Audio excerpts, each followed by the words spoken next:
Hello everyone, my name is CJ. We are here with an amazing event. It is the NORD Esports Showmatch.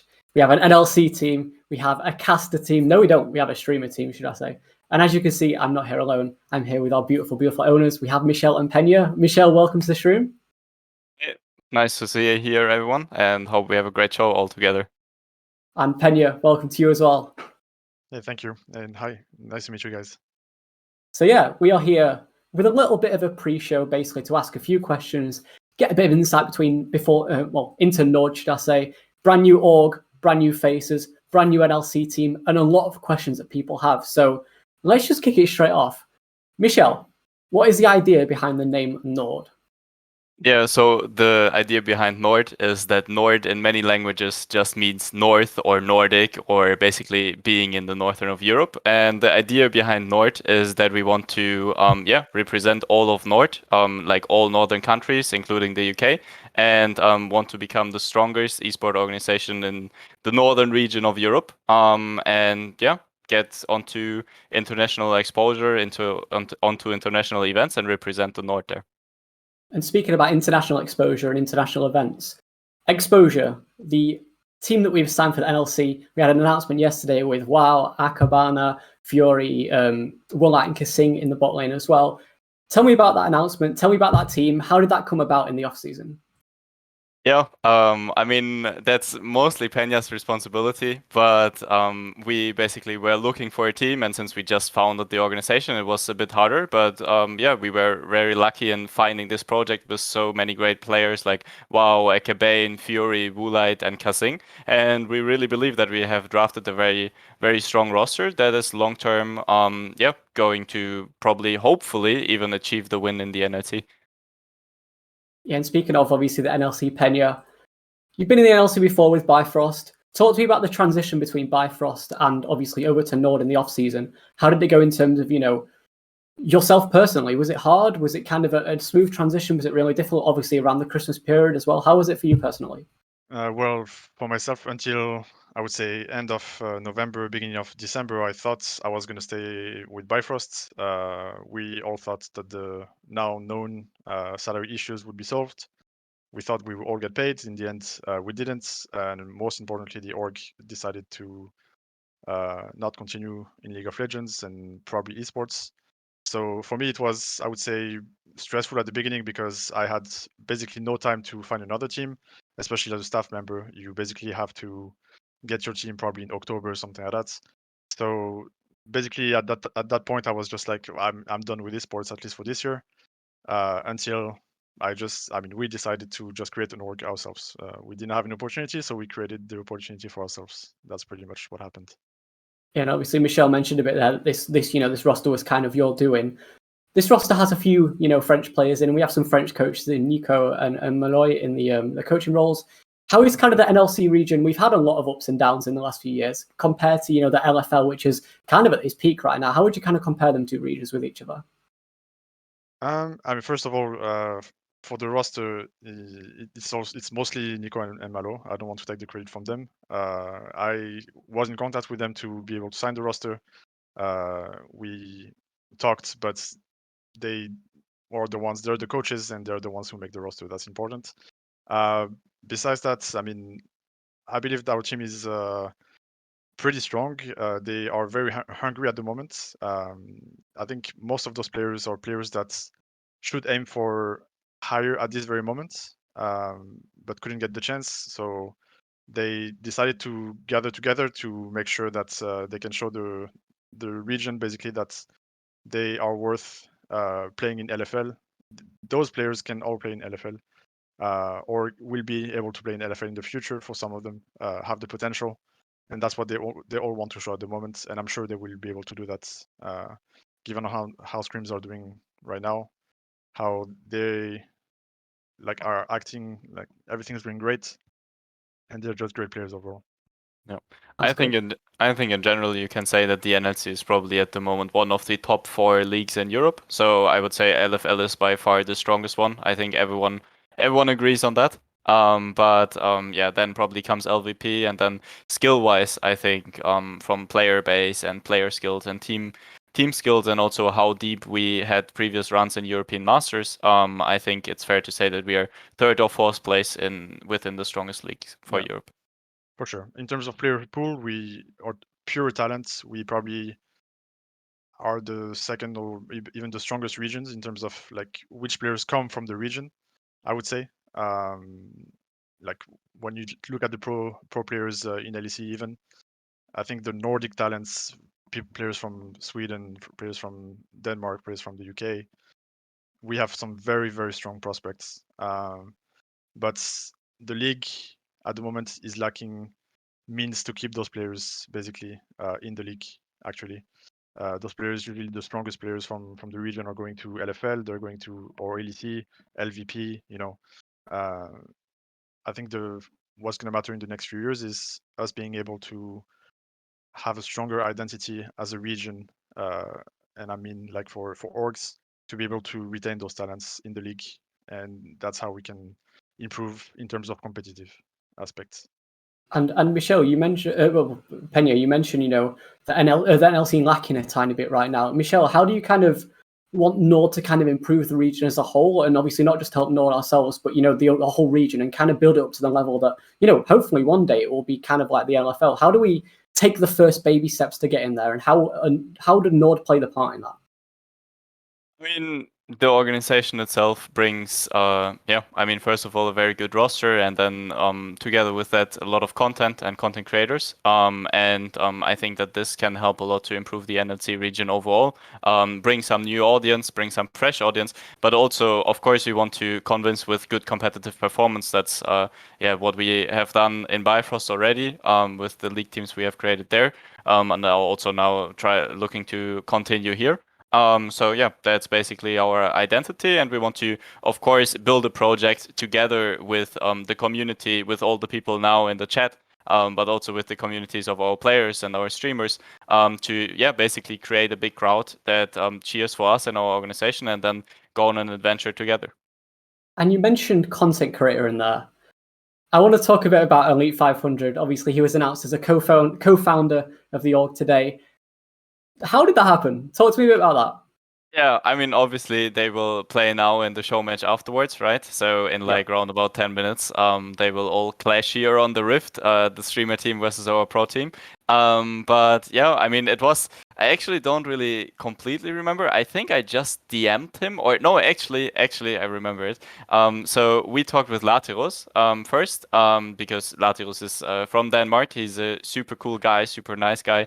I'm following his stream for a long time. We talked with him, and he said, maybe him and Elite or something could be interested in that. And first of all, we were just like mentioning, okay, they are creators, right? So they are joining as like creators from the outside. And then we brought to them the opportunity and said, hey, wouldn't you be interested in actually being a co-founder as well? And then Elite said, yeah, for him that would be something interesting, and he would be down. And this is basically how we came together and how this all started. Yeah. And Pena, Elite's such a big name, right? Can you give us any more hints and tips? Have we got any other people joining down the pipeline, or can we not leak anything yet? I mean, we cannot leak anything yet, but I think the announcements are not over. The weekend is, but don't the announcements. We have more things to prepare for and to show to the audience, basically. Okay, I like it. Obviously, everyone watching in chat, we have a big match coming up between the NLC team of, we have WoW, Akabane, Furuy, Woolite, Kasing, all these great names, all these big names against the streamer team as well. It's going to be great content. We have Elite on one side, we have Furuy in the mid lane. We're going to get a best of two here as well. It's going to be really fun. I have one last question before we kind of move it on a bit again. How hard was it to create an org from scratch, Pena? And Michelle as well, you can both answer it. This is something that probably, a lot of people, 99% of people don't go through the process. Talk to me about the specifics of that from like the business point of view, a finance point of view, and also like, creating a business. How hard is it? I'll throw it to you first, Michelle. I mean, obviously, you always picture it that it goes faster than it actually goes in the end. So in the beginning, we thought, okay, it's probably not even that hard, and we just make a company, and then that's fine. But in the end, it takes like way, way longer, and there's so much paperwork to do, so much stuff that comes on you. But yeah, we are in the happy place that one of our investors is actually a very good lawyer. So yeah, he helped us a lot with it and set up everything. Yeah, which is obviously a big support and something we are happy for. So yeah, it's a lot of stress, but yeah, in the end, it's for sure worth it. And Pena? I mean, yeah, I think creating a company is always not an easy task, and creating a company with the time frame that we had, knowing that we needed to be ready to be able to sign players, to get a bank account, for all the expenses that company needs to have, especially in our position. Um, it was I would say challenging, but completely worth it. It's not over. It's just the beginning, but it I think mainly very rewarding as well. Yeah, for people asking in chat, it's a best of two. What this means is we have two games. The first one's going to be totally blind pick. You're going to see all your favorite streamers on their champions. We're going to see Elite on Vladimir. We're going to see Spearshot on Pantheon. In the second game, it's going to be a normal tournament draft. If it's a draw after that and it's 1-1, we're going to go to a little spicy 1v1 in the mid lane. So, yeah, we're going to get a bit of everything. We're going to get some one tricks. We're going to get some normal picks. And hopefully we'll have a lot of fun. But yeah, Michelle, talk to me a bit about the show match. We haven't spoken a bit about it yet. What are you most looking forward to? Is there a lane specifically you're looking forward to seeing most?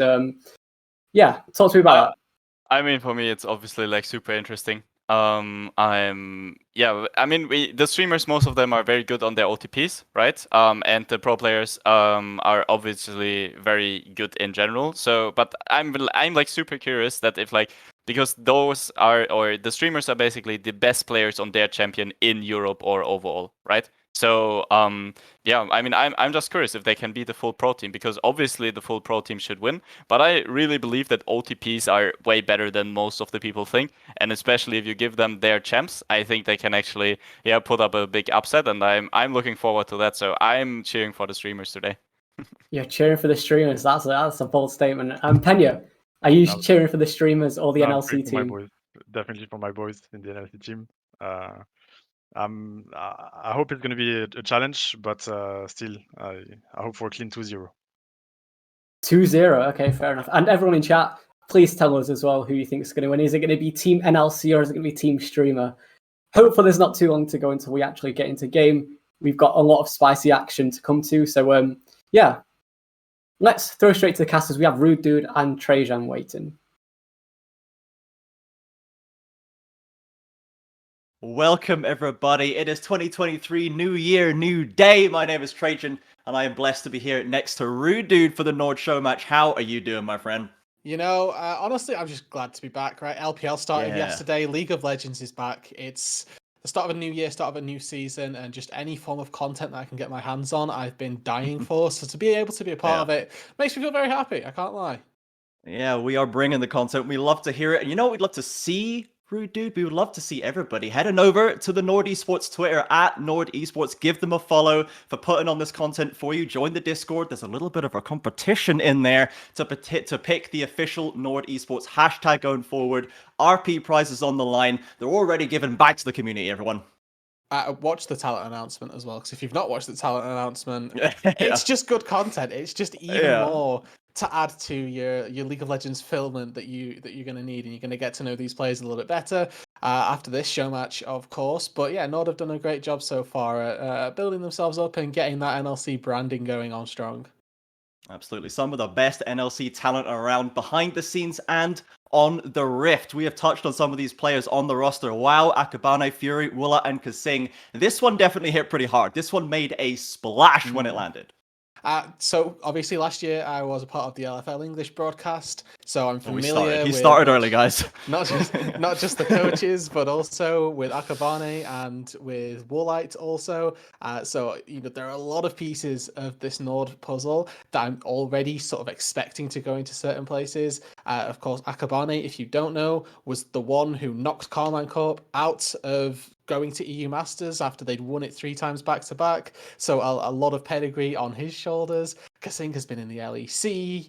there's again a lot of names. Furuy is somebody that everybody has been excited about going forward. Yeah. So there's a lot of pedigree in the roster, and certainly a lot to look forward to.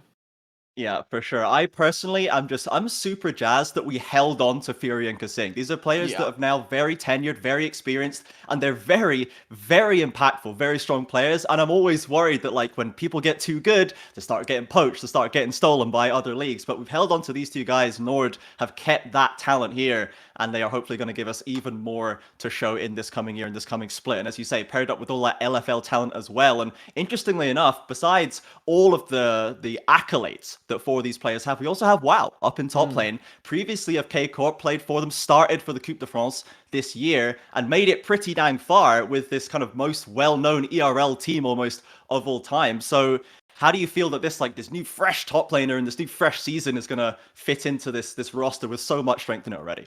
Yeah, I'm hoping that my general idea around roster building is you want some veteran members and then as well some new pieces that can be tutored by those veterans. And I think that having a player like Kasing and Woolite down in the bot lane, they've obviously got a ton of experience between them.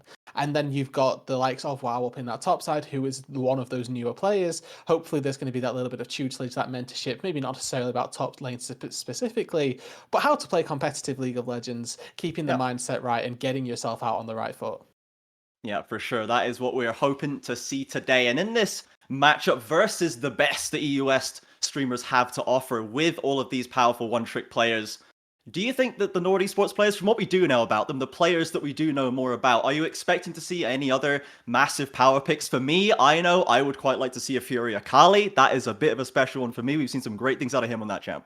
Yeah, and I think that the Akali pairs quite nicely with a certain champion that's been fairly prevalent already. Wukong is one that I've known from Akabane. There have been a couple game-winning plays that he's made on that champion.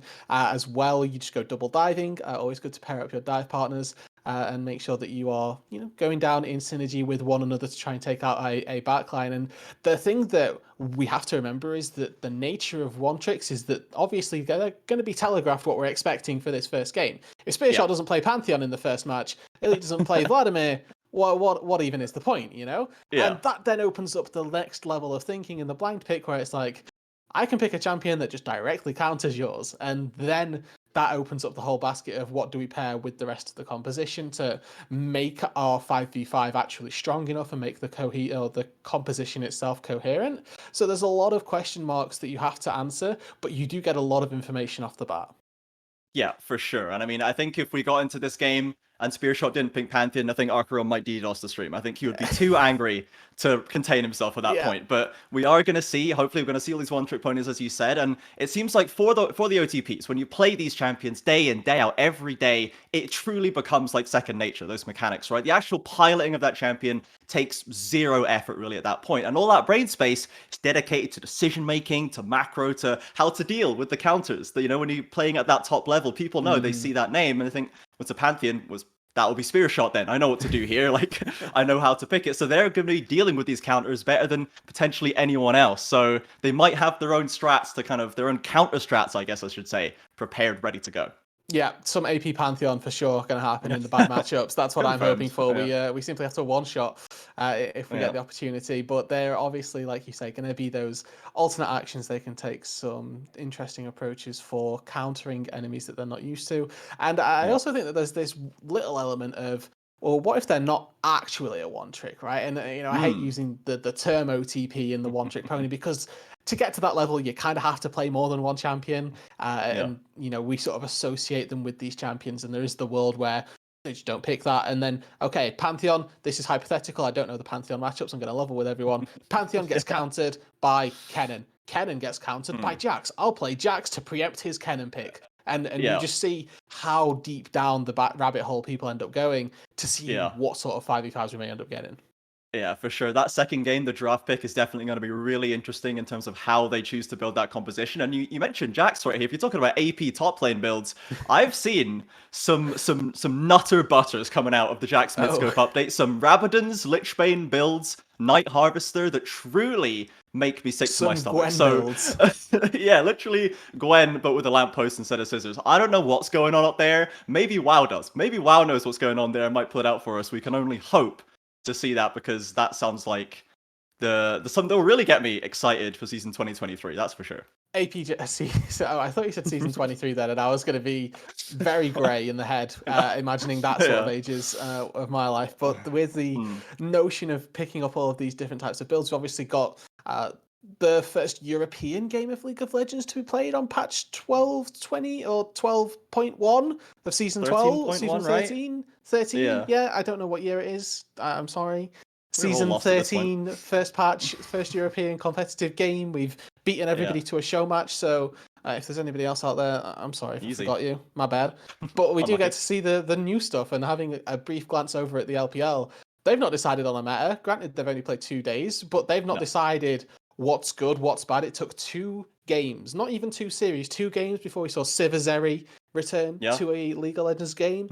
We've seen all sorts in the top lane as well. Of course, we know LPL top laners aren't just going to default back to the Ornn Sion styles of play, but there is a real plethora of picks to be played for. And I think that the fact that we don't know yet what the meta looks like also just makes the game even more fun to look at. Yeah, 100%. I remember, like, in my sojourns through the Scottish esports scene, we always used to have the Scottish finals in November in the middle of preseason. And before they got TR, that meant it was on preseason live patch. And it was a fiesta, but we certainly got a lot of data from that. So we took that forward, you see, and that's how the Scottish scene will rise up to overtake all in the long term. Trust me, that's my prediction going in. But in that top lane, you're absolutely right. We did see a lot of new things. And coming into 3.13.1, they did hit a lot of the usual customers with some nerfs. We're here Aatrox, Fiora, Kasante, Mundo had come back in and become very much not okay very quickly. So it does seem like they've tried to address it. And, you know, a wide, diverse meta up in top lane, I'm probably okay with that. And I wanna hem in on one of those champions you mentioned specifically, Kasante, because it's not just season 13, which is new. Obviously, Kasante himself, I don't think got any playtime in season 12. Was released obviously through the duration of Worlds and the preseason. But this champion, even with those nerfs, is still incredibly bonkers. If he can get ahead, I think that this is a champ that needs more numbers taking down. I'm gonna put that one out there. Yuumi is still again incredibly prevalent and still needs some numbers removing and probably just to be taken out of the game, even though we know she's been reworked. Yeah. While you're at it, you know. exactly right. Let's just next addendum is to get on to look at some of these top lane matchups and think about what the Kasante could have done. Or what Kasante can do versus the likes of a Pantheon, because I think that Kasante, generally speaking, very good in these melee matchups. Outside of that, it becomes a little more difficult, but generally speaking, we're expecting a top v top melee versus melee era. Yeah, I think generally speaking, that is back to embracing tradition there up in the top side for sure, going into those big people slapping each other. So in the rest of the map, if we've got a top lane right here, looking into the jungle, now this is the big one. This is the very directly affected role in after preseason with the addition of the 3 jungle pets. We have a Rengar one trick versus Akabane, potentially with some monkey madness on the way with the Wukong. How do you feel like the jungle role is sitting right now? And a lot of people seem to think it's pretty good. Yeah, I think that there was the start of preseason, which was just, okay, you farm all of your camps and then you farm them all again. And now I think that has slightly died down a little bit. They've made it so that the jungle treats don't quite give as much gold, I think, or at least they're planning on. I'm not quite sure if we've patched that one through. But it gives you this window where you clear all of your camps and then there's 30 seconds where you do something, whether that's gank, ward, protect your lanes, and then you back to base, reset all of your camps, and you go again. So clearing your camps has been most important because you obviously want to get that XP, but then it's what junglers are doing with that free time, and I don't think we've had quite that much regiment to the jungle for a little bit, because you've been able to sacrifice camps and still go for laning leads. Don't know that we've seen quite so much of that. Yes, it has been a bit of a process, shall we say, as they do seem to like to institute these long remakes on the jungle fairly often. And we'll see, I guess, how Akabane and Pusi can get to grips with that one. I am going to try and skip over the Rengar player's name as quickly as possible, because there's not really a good way. It's not English friendly, is it? So we're just going to skip through it as fast as possible. And we'll head down to the mid lane. We have, of course, the newly announced co-owner and co-founder Elite500 on the side of the streamers and Furuy, as we are getting into the champ select into the blind pick, so prepare yourselves. We're going to start to see some lock-ins pretty fast. But on the other side, we have got Furuy, someone who has demonstrated a vast array of styles and picks throughout his tenure, and I want to see what he's going to do to deal with the impending Vladimir in front of him. Malzahar. Yeah? It's the incredibly boring answer, but it's the one that works. The reason being, Malzahar presses E, even if the Vladimir pulls, he still dies. You see, simply must work. And now, of course, I have to remind everybody while this draft pick is, while the blind pick is going on, blind pick is unique not only because you can't see what the enemies are picking, but because there are no bans. There are 0. So, if, for example, we saw NORD go for 5 of the most OP broken champions in the game, there's nothing that can be said about that. Yeah, it is open season, as it were. They have currently, as far as we can see, our streamer team extraordinaire have locked in all of El Clasicos. We've got the Vlad, Bard, Rengar, Pantheon, and Ezreal. On the other side, on the side of NORD, we do have some interesting hovers. Not everything locked in right now. It is a Sylas for Fury in the mid lane and a Kalista for Woolite in the bot lane. The top lane locked in is Darius. So there's going to be some fists being thrown up there, and it's a Kalista Soraka bot lane, the comp Trimby special down there with a Lee Sin jungle to round us out. So a little bit of safety here then for the Kalista. I can't say that I'm for the Soraka rather. I guess for both of them, by extension actually, that they've both got their own little bit of safety net from one another. It's a little bit like the Kalista Thresh lane that we used to see way back when, where you had a Lantern and a Fate's Call for one another. But just quickly, I want to touch on a little bit of the streamer team's composition and why they're going to quite enjoy the comp that they've built for one or built around each other. One of the beautiful things about playing solo AP is it makes the enemy team itemizing it so inefficient for them. If you look at the streamer team right now, they've got Rengar, Ezreal, Pantheon. If my AD carry turns around and buys a more of my Mortius second item, that's a spam ping. That's an instant report because they've got 3 champions that just does not affect. And what that then in proxy means is that Elite is going to have so much gold that he can spend on just flat damage. You don't tend to have to go for a Void Staff when you are solo AP because the team that you've built around you, just doesn't allow for those build paths to be as efficient as otherwise. Yeah, absolutely. Elite might have a bit of a field day if he's allowed to reach that critical mass stage later on in the game. In terms of the whole comp that the streamer team have put together, is this a composition? Does this do anything on its own as a unit, or is it just 5-1 tricks popping off? It's a little bit of column A, a little bit of column B. I will say there's a bit of synergy between Pantheon, Rengar, and Vladimir. They can all go diving. There's also the very real possibility, and what I'm extremely excited about, is that Bard destroys his own team with a Tempered Fate. Because that can happen. If we Tempered Fate at the wrong time, instead of setting your team up for success, you're actually going to set them up to be killed. If you sort of get those timings wrong, and with champions that have such high mobility, aka the Rengar and the Pantheon, with the ultis that they have, you certainly can potentially catch your teammates a little bit off guard and then put them in a fairly compromised position. Yeah, let's call it the volatile setup that could happen. A lot of different ways it could go. I will say, I personally love playing Ezreal Bard in bot lane. I love that combo. I think it has such an underrated level of kill pressure and slipperiness. It's very hard to lock these guys down. The Bard obviously loves to roam. The Ezreal doesn't mind its support leaving him for dead down bot lane too long. So I actually quite like this combination that they have. And obviously, as aficionados of their champions, I am expecting a high level of Ezreal Bard play here today. As am I. I do not want to see Lathyrus down in the bot lane pretty much past first base. Get some brown bags on your feet. Get going off to the side lanes, You've got an Ezreal in the bot side. They're more than capable of just saying, you know what, I will sit back farm with Q. And I don't know about you, but I feel like Bard is just going to heavily outroam a Soraka in pretty much any situation. Yeah, I look and I see the #1 Bard player in the US, and if I see them getting outrun by a Soraka, then we talked about spam pings before. We know what we have to do, we have the solution there. So we will see how much pressure, I guess, the Kalista Soraka can put onto Dragdar. Of course, as an Ezreal player himself, he has been making great use of what doesn't seem like the hottest champion down in bot lane so far this season, and he is going to have a Kalista coming at him, so maybe he can pull one of these 1v2s that gets him onto the top of the LoL subreddit every other day, or maybe he is just going to have a bit of a rough time down there, who knows? Yeah, we'll have to wait and see about that one. We have already seen a Soraka as well. I mean, I'm sorry for constantly harkening back to this, but it's the only league that started. The LPL has also pulled out a Soraka game once, and it was absolutely bonkers because it was set up with this sort of backline that never really could get engaged on the one time that it did. Obviously, Soraka ult comes through. The power of this champion cannot be understated. Yes, we're saying that, you know, support matchup, wow, Bard is going to roam. We can't take away from the fact that when Soraka has probably one item, you're good to go.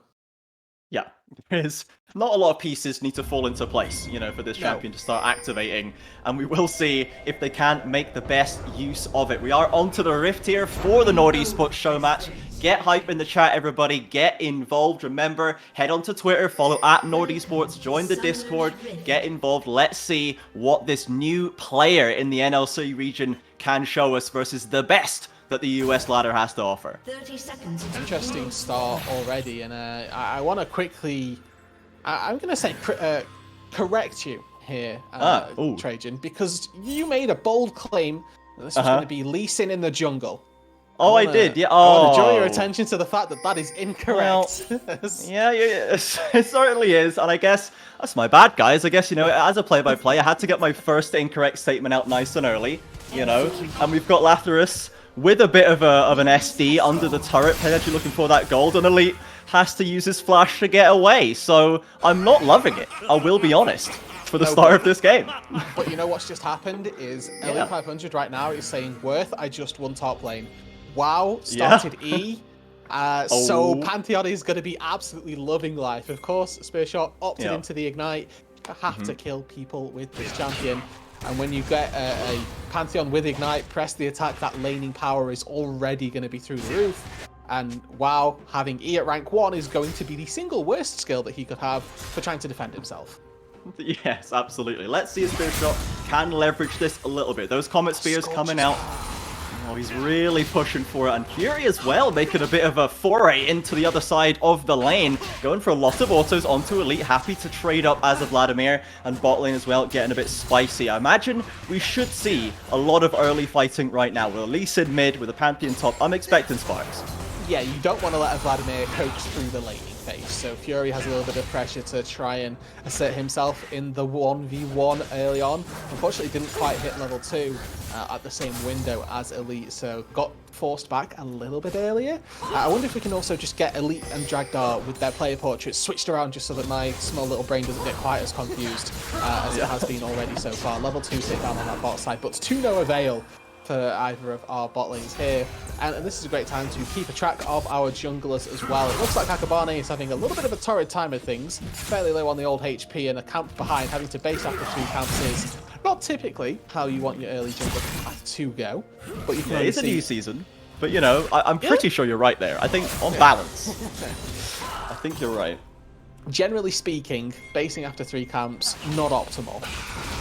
End of analysis. We don't love to see that. Full stop, underline, next point, here we go. They do have, if we take a look at the pets, at the starters they have opted for, we have got, we see on the blue, on the little dog following around, you can see it right there on your screen, and then Akabane has gone for the red, the little fiery sort of other kind of dog. But I was expecting potentially a bit more of Green Lizard Boy, which seemed to be very strong early on, but is it just that, you know, the synergies are better for the other champions they picked? Oh, hold on. Well, we've got a little bit 2v2 developing up here, and there's WoW focusing straight onto the Rengar, but he's in a brush, he's got a lot of damage to pump out, finds the first blood, leaps away, but the hemorrhage will tick him down, and wow, the long fights for the Darius, he loves it, he picks up a double. And look at the state of that top wave as well. Spearshot, he's got no teleport. That is two and a half waves just missed. The experience alone from those 2 kills would have been a great advantage generated for the Darius, but all of that going awry, going amiss, is going to be devastating in the 1v1. Yes, unfortunately, Spearshot not able to get the right footing in this top lane, straight into the steel toe caps for WoW, getting that early armor down. But we did have first blood for Rengar. Pusi does have a little bit of gold to accelerate him, and he's headed down to bot side, where Dragdar and Lathyrus are having a little bit of a rough time here. They are, and I think that when we sort of looked at this... Oh, okay, hold on, I'll hold it. We'll see how much rougher it can get down here. Yeah, he's about to get tougher. The heal comes through, but there is the Rengar, and the sun's under the tower. This 3v4 could be going a heck of a lot worse. 1-for-1 right now. Dragdar not able to escape, make that 2-for-1. as the Rengar in the 1v3. Can he get out of this jam? As who's tanking up? It's the Soraka. Double for Woolite, but now Spearshot, sick of top lane already, comes in for the stun. There's the spear execute, and with a shield to get him back to safety. In goes Fury, doesn't let him have it. Woolite finds it with a tower aggro reset. There it is. Back to west, sorry. Trajan, back to safety? Was that? No, Yeah, I don't think so. Yeah, whoops. Now, that was a beautiful turret dive by the NLC representatives. They juggled that aggro gorgeously when they went back in for the 3v1 onto the Rengar. It was Kasing that took the aggro, knowing that with flash, if everything goes as badly as it possibly could do, I can still flash out to safety, dodge that final turret shot. It wasn't needed, and it managed to burn both spear shots, flash, and life afterwards to get things going. Now, if we take a look at those items as well, off the back of 3 kills going to a Kalista. Tier 2 boots the single best base that a Kalista can get at the early stages of the game. A Vamp Scepter on top of that. If this was Yasuo, this is where you say they're full build. Unfortunately, Woolite is still playing AD carry, and he doesn't have that luxury. But this is a very good break point when we look at the Ezreal. Not even a Sheen to compare. Tier Sheen is like your go-to for Ezreal. It's just not even comparable right now.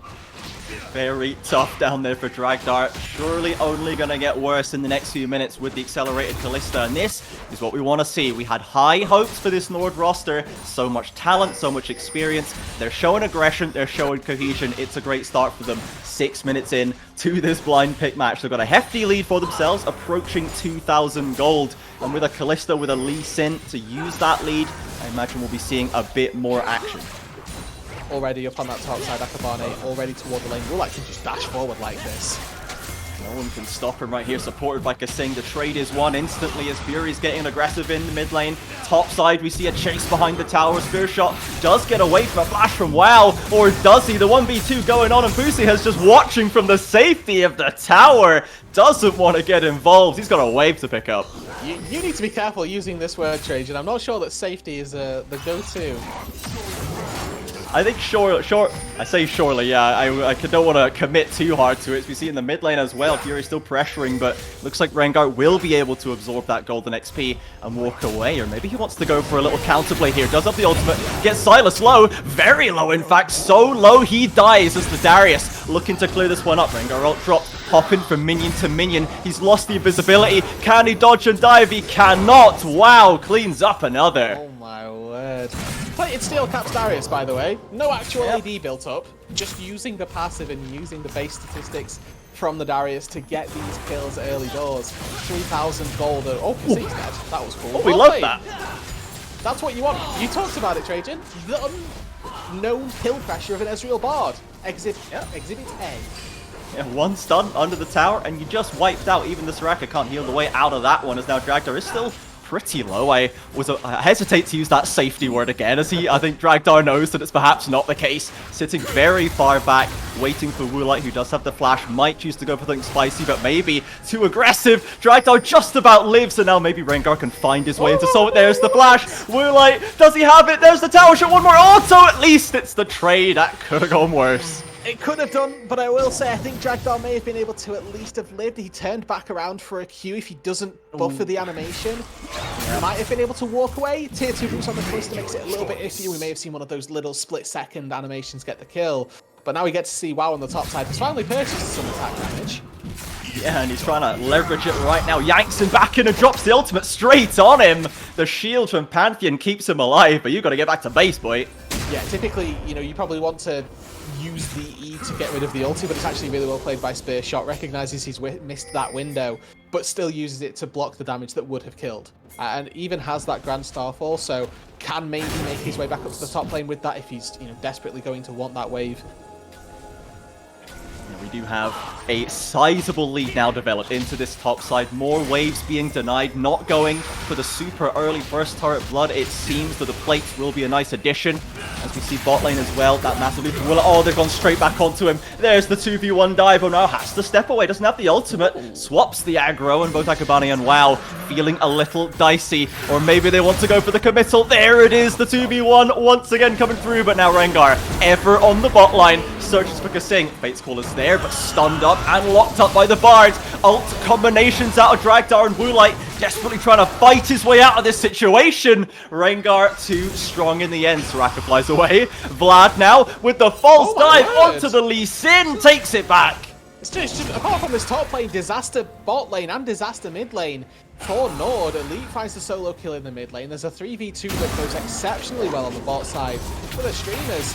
And yeah, Akabane is going to steal away a blue buff, steal away a Gromp, but his bot lane's just died. That was a big shutdown that Woolite had on his head as well. So a lot of gold going back into the right pockets, I will say.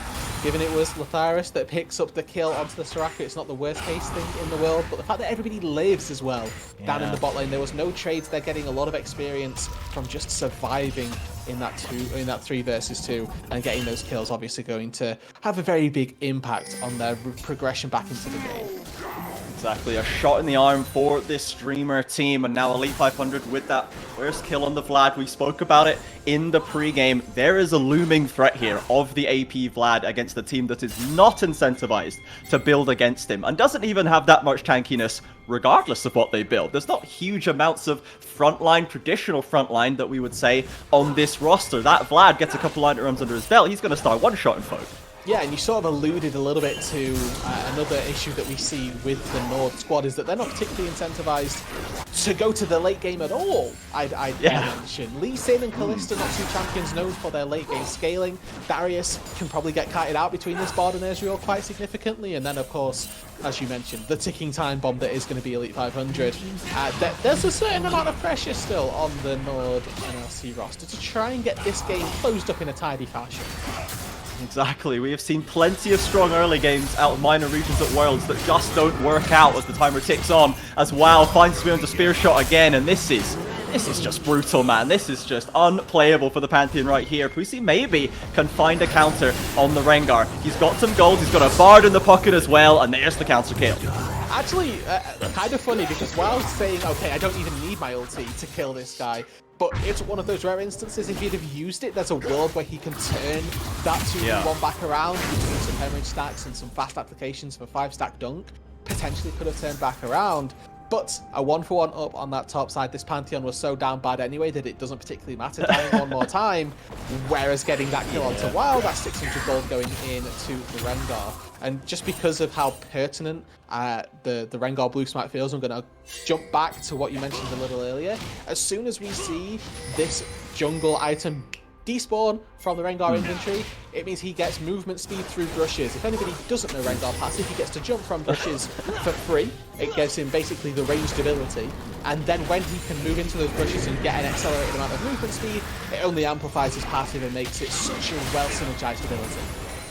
That is what we call a synergy, everybody, as we see the Rengar now scaling up. That Herald crashing into the mid lane, a bit more gold into Elite's pockets on those plates, and there's a whole lot of bodies around this top side river route. There is a fight in the offing. Bardal does not connect though, and Akabane feels like he's put himself into a bit of a bad spot. Vladal is out. Elite already starting to wreak havoc as the streamer team is more coalesced, but here's the support.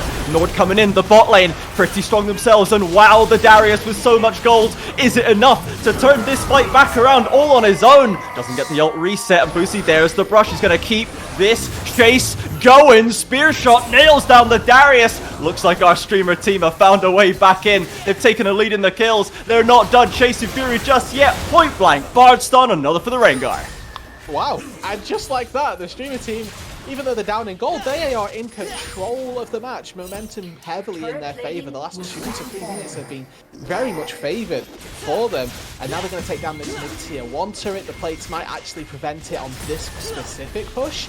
Need to decide what they're going to do with their time though, because Drake's spawning in 40 seconds. They may want to try and realign and reset themselves on the map for that objective. Instead, it looks like they're going to commit to this mid lane tier 1, and if they reset now, it means they're going to be a little bit delayed for that Drake, but there's every possibility that they just sack it, say they don't need it. One Cloud Drake at this point in the game is not going to determine how the game ends.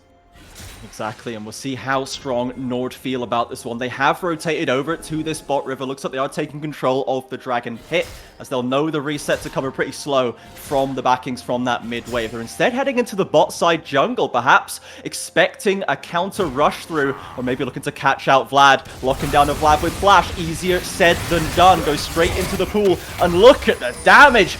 railing across the side of NORD Esports. Barely even had to use any spells for it. Particular 1v3 here for the level 11 Vladimir, not particularly what we like to see. Fury's found his way into Spearshot, but here come the Cavalry, Bard and Rengar again onto the top side to save a bad situation, and that is a murder on the top side. Fury not able to find it. Ah, I see. I fear we have fallen further and further behind. The Lee Sin did not snowball his early game, and as such, is starting to feel the repercussions of that missed fall. I'm looking at the Rengar's gold right now. It looks like it's quite a fairly sizable amount. He's quite a rich man. The investments are coming in pretty solidly for Pusi on this Rengar, and of course, is going to be another bit of a burst threat. We've talked about how easily the Vlad can pop squishy targets. Can touch that much on the Rengar as well. Of course, has completed his Eclipse with the Ravenous Hydra. Is going to be taking heads as soon as he finds anyone from a brush. As you mentioned, that is going to be extra speed boosted through. Somewhat terrifying for NORD Esports. I think he's going to collect in on those jungle camp stacks right about now. I've got that blue buff. I think he's going to head over to the Gromp afterwards, and then we will be seeing speedy Rengar, making life miserable for everybody else. And of course, when you pop the ult, you don't have to be in the brush to jump, but you can still walk through them to gain a significant amount of mobility sort of during the duration of the cast.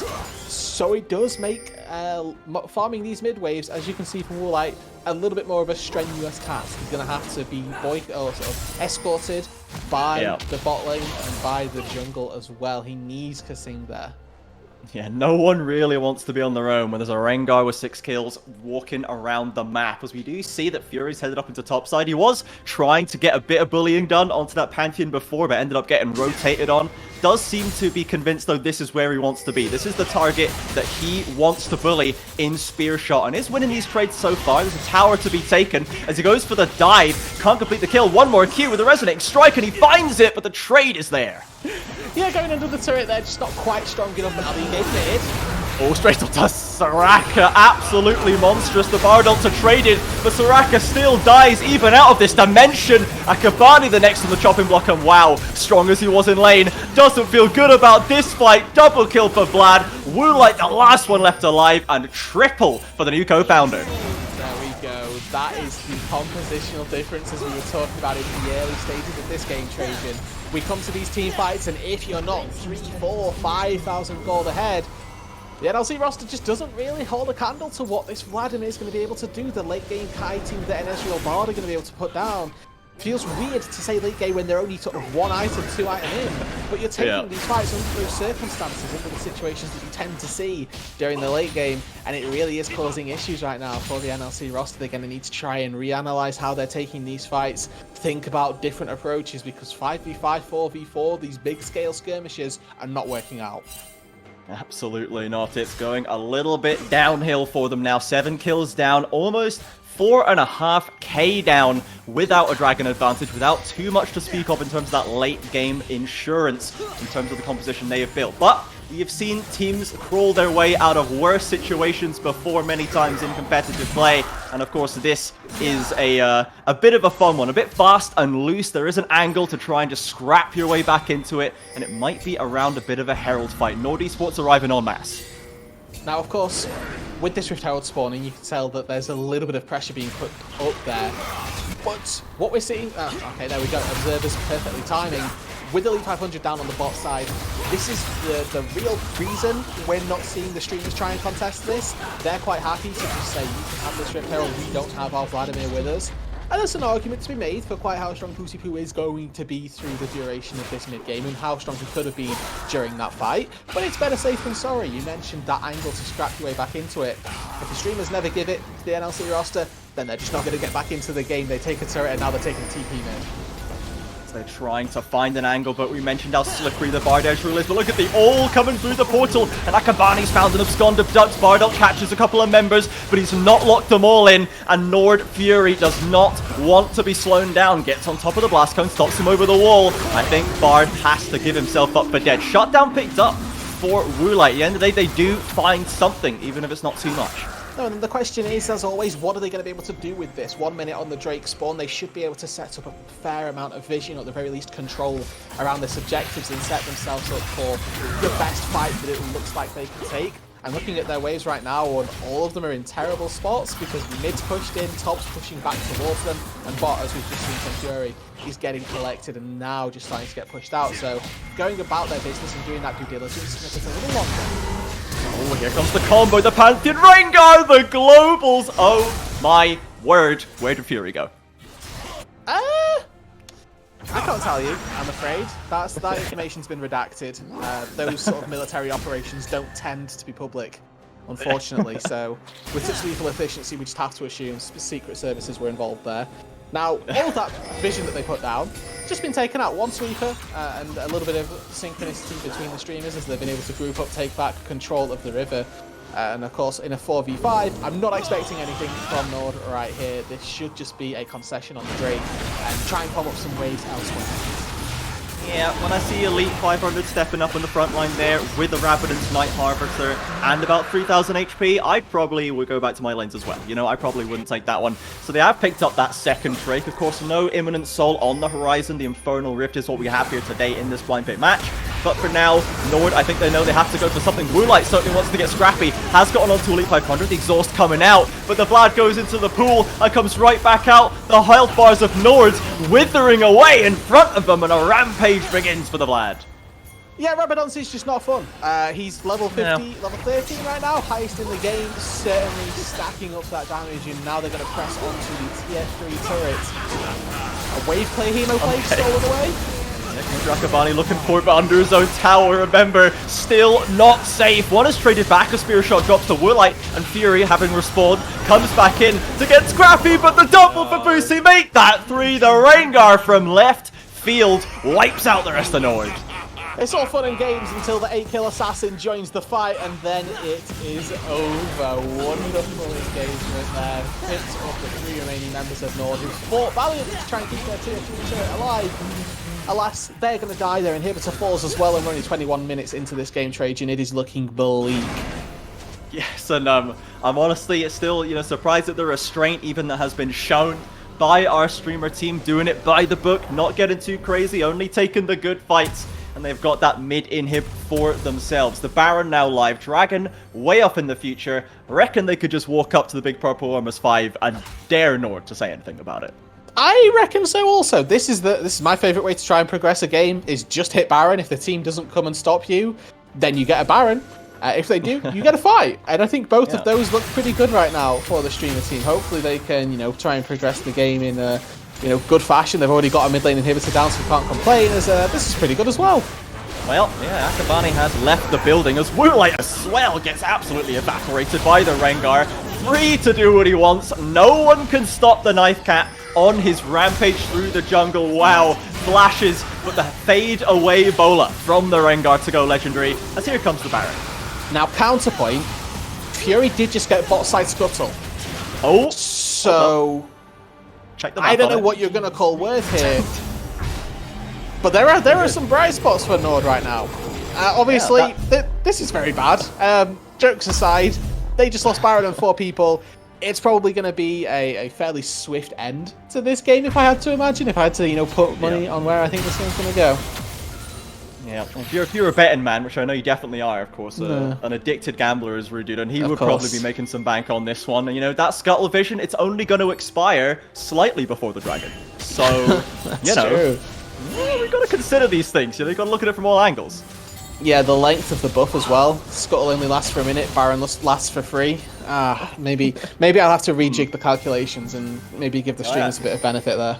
Yeah, I failed high school maths. I don't know if you could tell, but it wasn't my strongest suit. So we are going to get straight back into NORD attempting to take a position in their own jungle, bold as it is. But with the Bard, the Vlad threatening there, and Spearshot is now on the split push duty down to the bot lane with the Grand Skyfall to rotate if needed. Kind of incredible that Spearshot is, 2 levels up on WoW, given the way the laning phase went. This is obviously a great recovery from Spearshot, we have to say, but also just really difficult position, and you can sort of tell that WoW has found himself in. I said if my AD carry goes more of my multi a second, I'm going to be doing some pinging. WoW's asking for the pings right now. Obviously, the more it's useful. We have a fight from Dragdar, eating over the wall, somewhat bold from the edge, but here comes the rotation from the Pantheon. Rengar briefly locked up in the Bard ult, but Fury desperately trying to get something done, heads up onto the support, but can't even find him as Akabane returns to see wreckage in the top lane as the triple comes out for the Vlad. No go down for the Streamers, 4 dead for NORD. This has got to be it.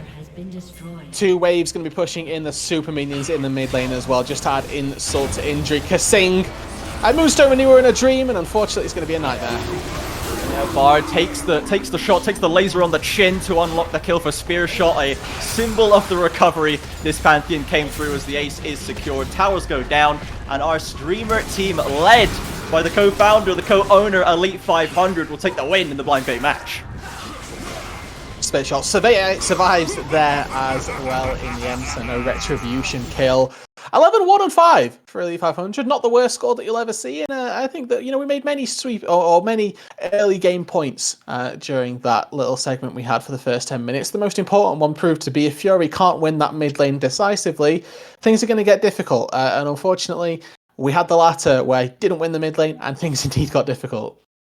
Difficult is certainly a word that we could use for that for NORD Esports' game right there. Excellent performance by our Streamers. We are going to go to a short break for now. We'll be back in just a few with an interview, including one player from each team to get their reactions on that one, and look forward to our draft pick match coming up next.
Welcome back, everybody. We have our post-game 1 interview with Elite500 and Woolite, one from each of the teams. Congratulations, Elite, on a pretty solid win after that early game. How much preparation have you guys been doing the stream team? Have you been playing together at all, or just relying on the individual skill to carry?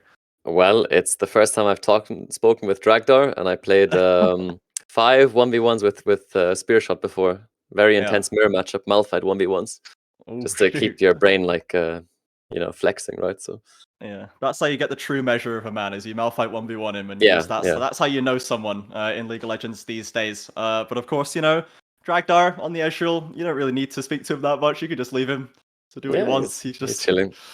He just hangs out down bot lane. What about NORD, Woolite? Have you guys done any prep into the streamers pools, or are you just relying on the team? I mean, I just knew what the kind of 1-6 they are. Didn't even and know. That's all I needed. That's all I needed. Yeah, hit with the Humagalols, and we'll see how the draft pick goes, I guess. How do you feel, Elite, about the champions that NORD chose to try and answer this squad right here? Are there any was it like good theory, bad execution, or was it kind of doomed from the start? I think had they had like a stronger ADC, or not like stronger ADC, but had they put more pressure on ADC and Kalista managed to get some more magic resist earlier, like before I could actually start snowballing, maybe then they had a chance. But as soon as I completed Death Cap on Vlad, it's just fate is sealed, It's too late. Damn, the second item more should have been come through. Rude didn't want to see it, but he needed it to come through. Woolite, how do you feel? How do you feel about that? The extra pressure needed. Well, I think the Sylas in jungle did not work out this game. It was very planned, of course, yeah. He had to start blue buff with no pull and E-start, I think, so, yeah. Yeah, that level one was a bit of an experience for sure. Definitely could have been a better start. So do you guys, when you're drafting for that game, you just picking some fun or some comfort to practice, you guys, or are you going for like, this is our composition, this is how we're going to counter them? I mean, I don't think we look that much. I think we just wanted to play like fun champs for ourselves. Yep. But obviously wanted to win, so I'm disappointed with our performance. I think it's bot diff, but mid jungle is better also. What can I say? Yeah, of course. Definitely true. We've seen the tapes. But let's go on to this next match. What kind of mix-ups can we expect from the draft pick? We're like, which on-trick ponies are going to be let through, if any? Who's getting allowed to play their strong pick? I mean, I feel like we can let them play everything again. Like we're kind of cocky, We'll see though. Yeah. I'm not sure if that's the plan yet, but we kind of talked that we don't have to ban anything. Damn, what do you feel about that, Elite500? You feel that they're a bit, speaking of cocky, do you feel like they're getting a bit cocky here, not abandoning the OTPs? Well, here's the thing. I've played 90 solo queue games over the last 3 days, and let me tell you, Vladimir is my lowest win rate, 48%. Everything else, red KDA, I'm up there. I'm ready. Well, Okay, you heard it here first, guys. Yeah, They're Elite prepared. is washed. He's moving on to the management side. The Vladimir has washed the pro dreamers over, unfortunately. But unfortunately, let's get into it. Let's not waste any more time, guys. We're going to go to another break right now. We'll be back very shortly with the draft pick round, so stay tuned.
Welcome back, everybody. We're ready for game number 2, Draft Pick versus NORD Esports and the Streamer team. The Streamer's taken the lead in the series, 1-0 up in this first competitive European series on this patch. There we go. The big claim to fame, of course, for the Streamers. They can say we beat the 2023 Spring EMEA Masters before they even had their first competitive NLC game. If they manage to take this 2-0 here, of course, a reminder on the format is that if this game is a draw, we will see a 1v1 in the mid lane between Elite500 and Furuy. The two mid laners will go head to head in a 1v1 to decide it, as it is a best of 2. Quote, quote, technically, there will obviously be a decider, so that we don't have that unsatisfying no winner ending. Of course, we're not about loose threads and cliffhangers here on NORD Esports. We're definitive. We have clear-cut winners and losers right now. And right now, that looks like the Streamers. They had a very strong game 1. And we asked Woolite, in the interview, he said maybe they didn't need to ban any of the OTPs. But it looks like Rengar might be an exception to that. I'm smelling something here, Trajan. Yeah, it's a bit fishy. Bit of falsehood, maybe, potentially, going forward. Bit of bravado in the interview. Interesting development. Not quite sure where this is coming Place from. Your bets. But once Place again, your bets right now. What's ban number 3? I'm going Bard. I think they leave the rest up. Oh. I think they leave the rest up. Yep. I think they take enough confidence there and they leave the rest up and they just try and run it. There has to be an element of integrity to what Woolite said. We don't need to ban them, but we'll ban 2, and you can get away with not banning one of them, and we'll allow that. Is that the ruling? I suppose. Whoever's making these calls. Oh, you're right. Okay, no. The color again has blown me out the water. Absolutely dominated. As the bans coming out of the Streamers have been the Nami, the Kalista, and the Syndra. So if you're not allowed to play that Syndra in the mid lane, Woolite's Kalista from last game taken away, and the Nami being, the implied Lucian Nami ban that always comes attached to that Nami at the hip. As the first pick for WoW is the Gwen. We mentioned the AP Jax, but he's actually just picked the Gwen. He's not gone for the detour around to get there. He's just taken it straight up. Just original Gwen, base form, just with AP intact in the scalings as well. I'm going to be a little bit curious by WoW's build path. There have been changes to Gwen. These were in Season 12, but whether or not Nash's Tooth is now a core item remains to be seen, so going to be keeping my eye on that one. But of course, as we would expect from the Streamers, they had 3 of their 5 champions banned away. They're going to take the 2 that they can get for themselves, so Ezreal and Pantheon picked up immediately for those Streamers, and a Zed locked in. This is a flex pick. I have to hammer this one home. Zed jungle. I have been playing a ton of this. When I get the opportunity to get filled into jungle, I have lost a lot of games because I am not good at Zed, but it clears very quickly. Yeah, fool me once, Akabane, with the Silas Lee Sin. Shame on me. I will not be baited again. I will not be like, oh, this is a strong mid lane pick for Fury. Let's see who wants to take control of it. There is the Vayne there as well. Not blind into the bot lane with the Ezreal there. Personally, I feel like Ezreal into Vayne is a pretty decent matchup in the lane, and it might be paired with the Heimer support. The World Special maintaining itself into Season 13, perhaps. And I do think that Heimer into Vayne is also a good matchup for the supports. I will challenge you a little bit on the Vayne into Ezreal matchup. Maybe the lane phase is okay, but the late game scaling aspect, you're taking Vayne every single day of the week. And you can also dodge out on a lot of Ezreal skill shots as well. You've got a tumble on potentially, a 2-second cooldown, so it does make Ezreal landing skill shots very difficult. But getting to that stage where we've got, a lot of points in tumble and some decent damage behind the Vayne is going to be difficult if this Heimerdinger is asserting enough pressure down in the laning phase. So keep your eyes down there to make sure that has happened. And of course, there's also just the very small possibility here that we get to see some sort of extreme flex picks with a Gwen in a jungle and a Vayne in the top lane to try and handle the Pantheon. Yeah, absolutely. That Pantheon not going to be fun right now. WoW did have a pretty decent showing in that first game, getting a nice double kill injection off the early gank. though of course Rengar made pretty decent use of their gold in that game as well. As we go through the bans, the classic Vayne enablers, the Yuumi and the Lulu taken away from Kasing. We know that Kasing loves the Meow Meow all day, so he's not going to be able to do that sadly here today. We'll see what he does want to pick, if it is the Enchanter or if he goes for something with a bit more beef to it. I think the composition's lacking a little bit of engage right now, so getting away into the fights could potentially fall on Akabane, but wouldn't be amiss if we saw Kasing also take that to sort of pair in tandem.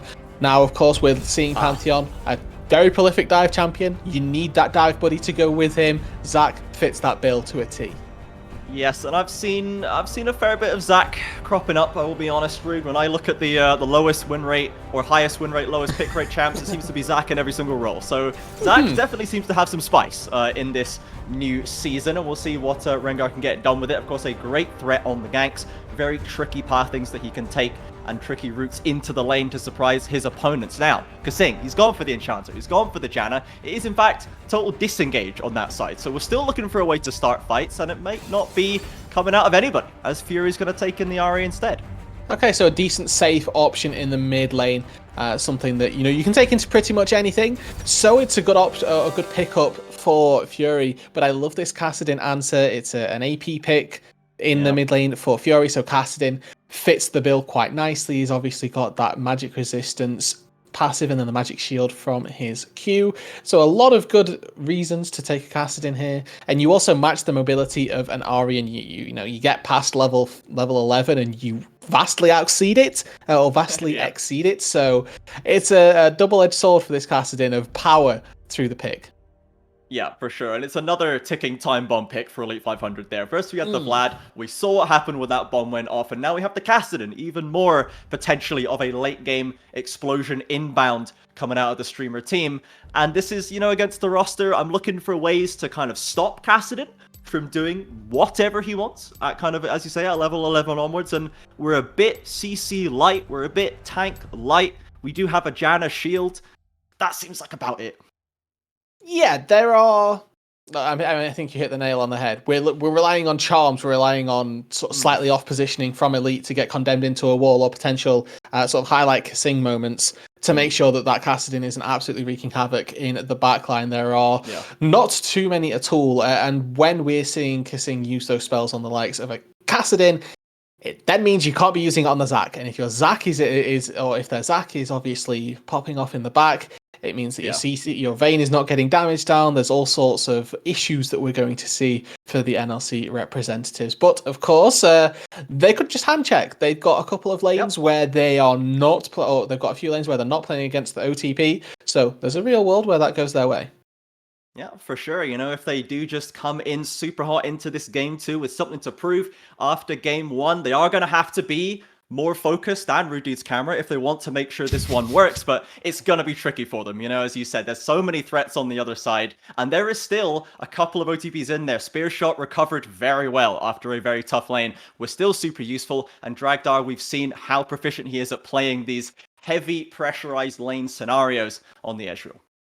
Made it seem almost second nature, really, when we saw so many significant plays made on the bot side through the early stages that were tantamount to no success for the NLC reps. So making sure that you're really good at absorbing that pressure. And I think that with a Heimerdinger in your lane as well, you just become even better at that, because if there's a third player that comes in, that's more people to get hit by turrets that the Heimerdinger has down. And again, Ezreal Heimer as a 2 versus 2 is going to be very oppressive. There's a lot of poke. There's just an entire section of the lane that you're not allowed to cross as this Vayne.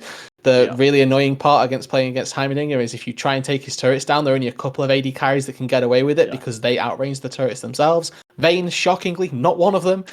So you take really bad trades whenever you try and get rid of a Heimer turret.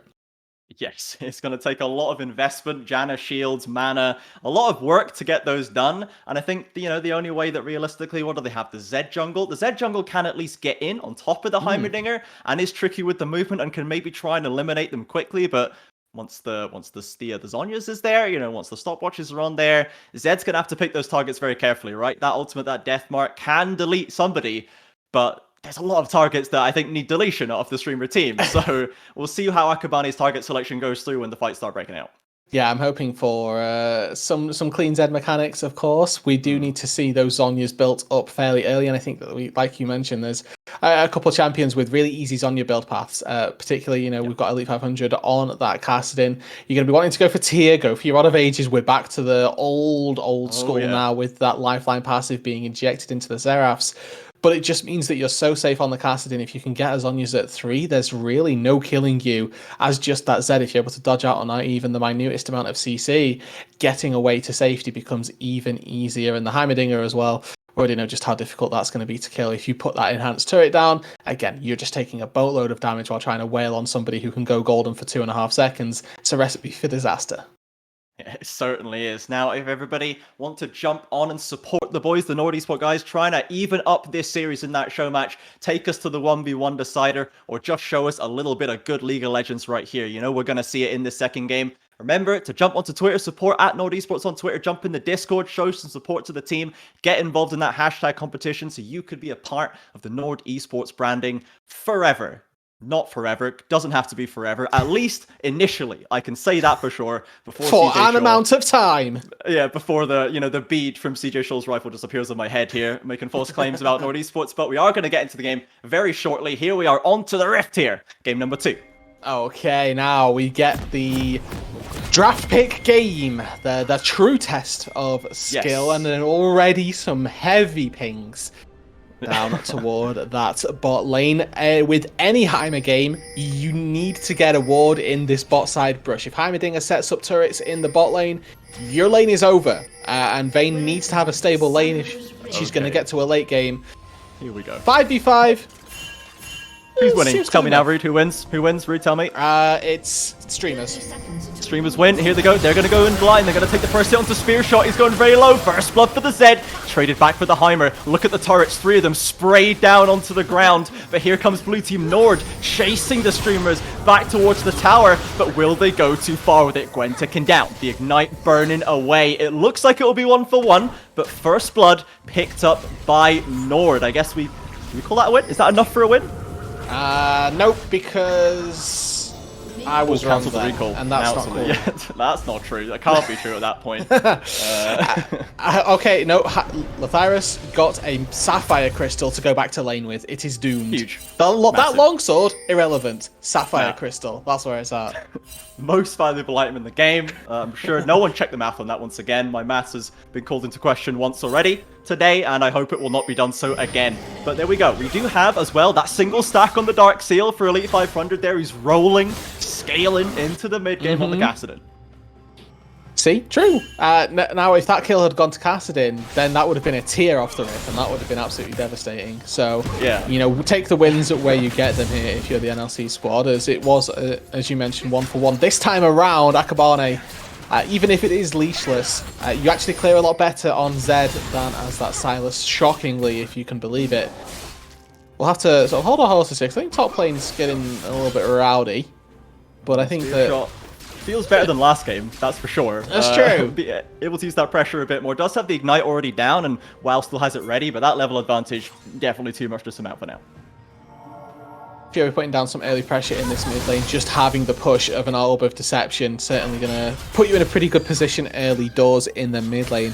Keeping my eyes once again on this Zed jungle, because it does clear incredibly quickly. I cannot emphasize this enough. How speedily you can get through your camps. Look, he's taken his 4th, while we're seeing the Zac only just cleared their 3rd. You can get through all 6 of your jungle camps and to the Scuttle Crab before it's even spawned. So there's a real window where you can make a play happen where other junglers don't have that opportunity. It's a really smart early ward by Lathyrus to preempt anything that happens down on this bot side, should we see Akabane have a window. And they did spot the Zac going past his chicken, so they know that he is not taking it. They know that the Zac is afoot. He is doing something else. And we do see their WoW backing all the way off from that tower. Doesn't want to get involved in any of this diving scenario, though it is just 2 CS completed for the Gwen to the 21 of Spearshot and the early TP force for now Akabane. He's made his way into the lane. Oh, there's the burst onto the Heimerdinger. Meanwhile, Fury finds a 1v1 in the mid lane with the Zac barely able to get the job done. Flashes in one more auto, and there's the trade back as it looks like bot lane escaped with their lives. Yeah, someone has burned in the bot side. Lathyrus uses the flash. I think Dragdar's able to get away without burning anything in response. But the fact that Fury finds a kill in a 1v2, testament to how strong this RE blind pick can be. Able to punish Elite500 prior to that level 6 marker coming through. Manages to find himself an amplifying tome, which shuts down that Dark Seal a little bit. It does get another stack once the RE goes down. But picks up one for himself. And if we look at pure items, this RE certainly in the lead. Smaller than the diagram. Yeah, we do see the Vayne there with those autos perfectly spacing out, able to avoid the aggro on those turrets by the look of it, I think.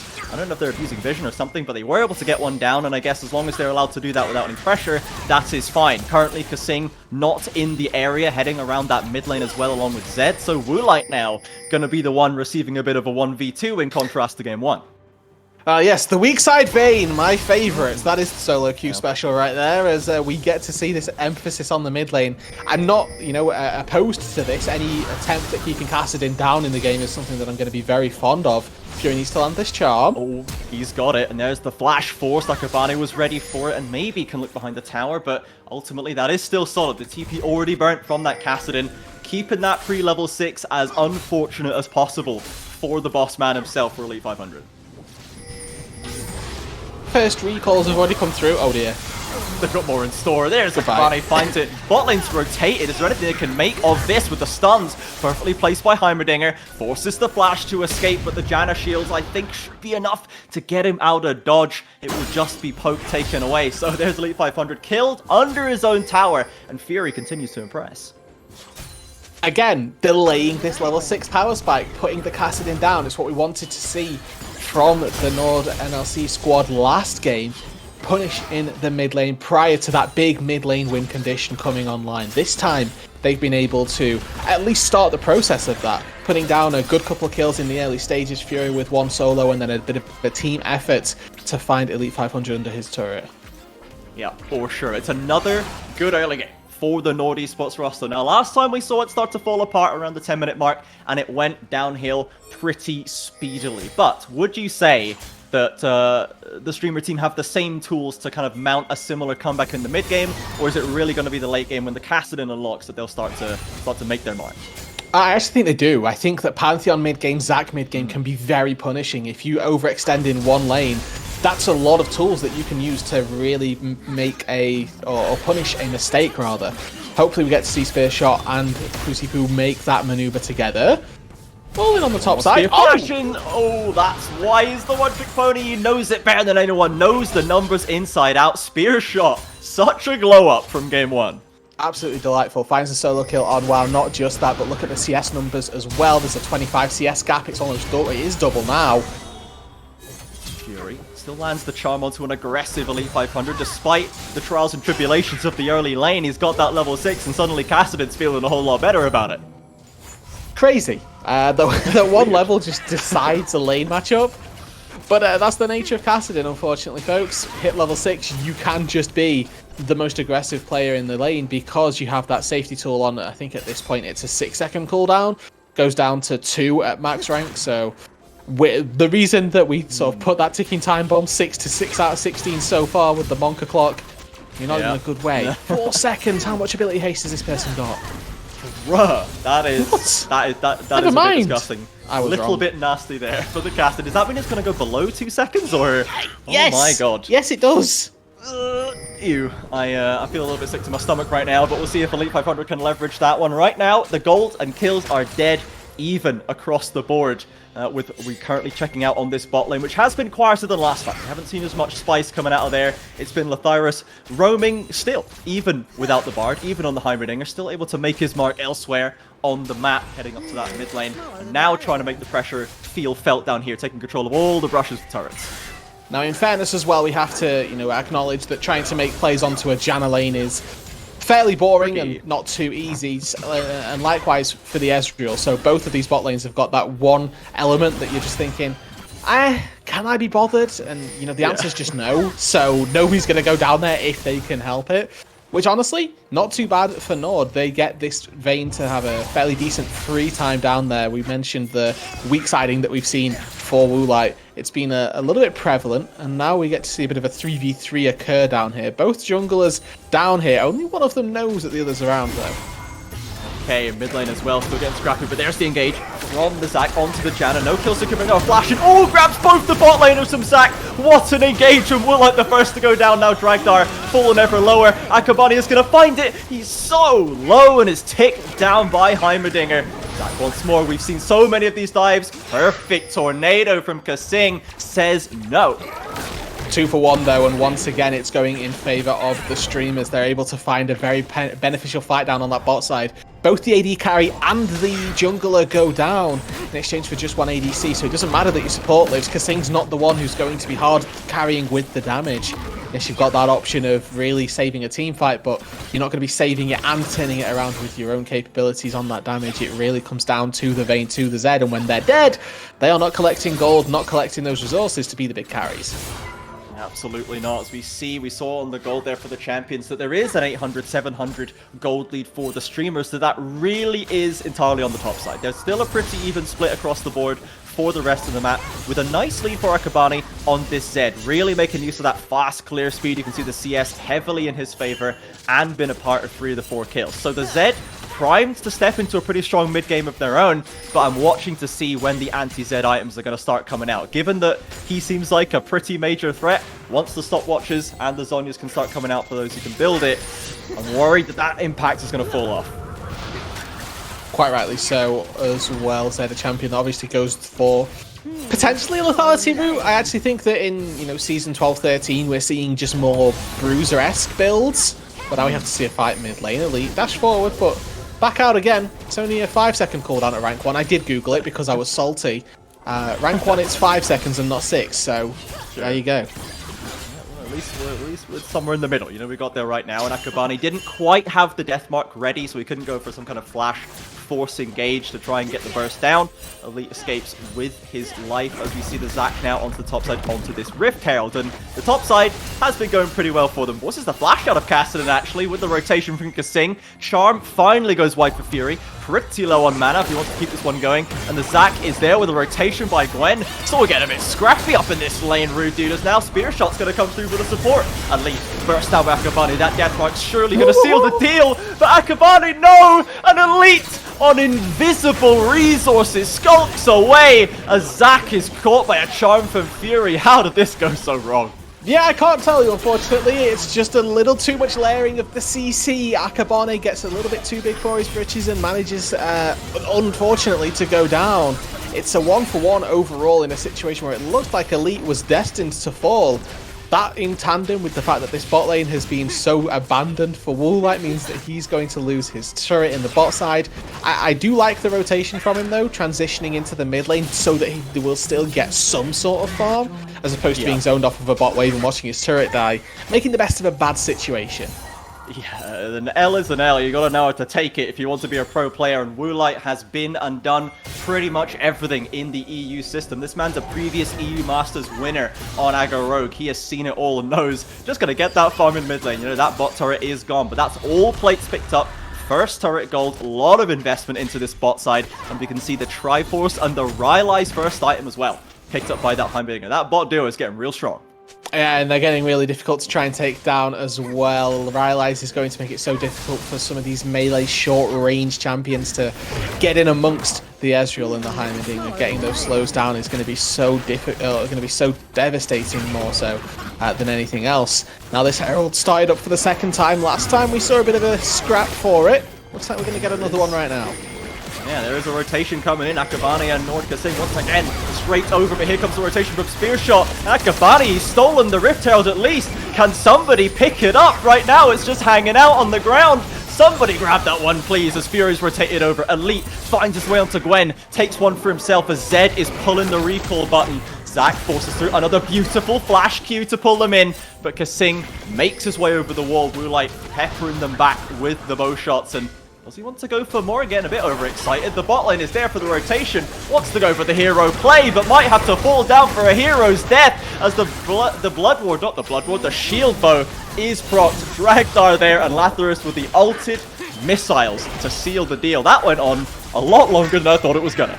Absolutely no surviving for Woolite, and it did. You're quite right. By the time Woolite died, we'd already seen WoW back alive, and Furuy now trying to take down Elite. He's got onto him though. There's the extra mana picked up. But look at the burst. Not even Kasing's getting away from that one. It's a clean one for Zed in the mid. Third time's a charm here. They do take down Elite500 this time of asking.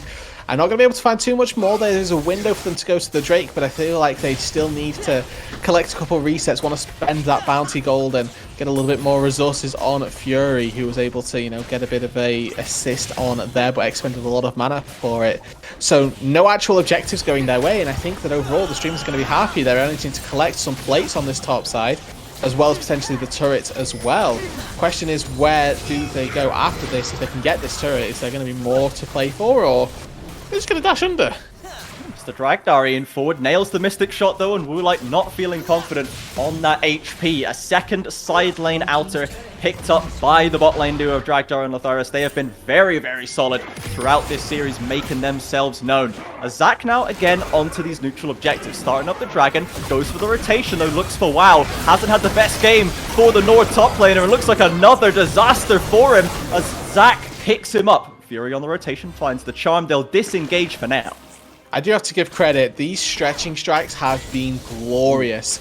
Every time we see one Q land or Pusi looks for an angle to stretch two people together, he's always looking for the far off target, landing the skill shot, and then meleeing the person close, not going for the short range Q and then, you know, finds himself in a bit of a tangle to try and get in for the full CC. Just general Zac mechanics have been very on point.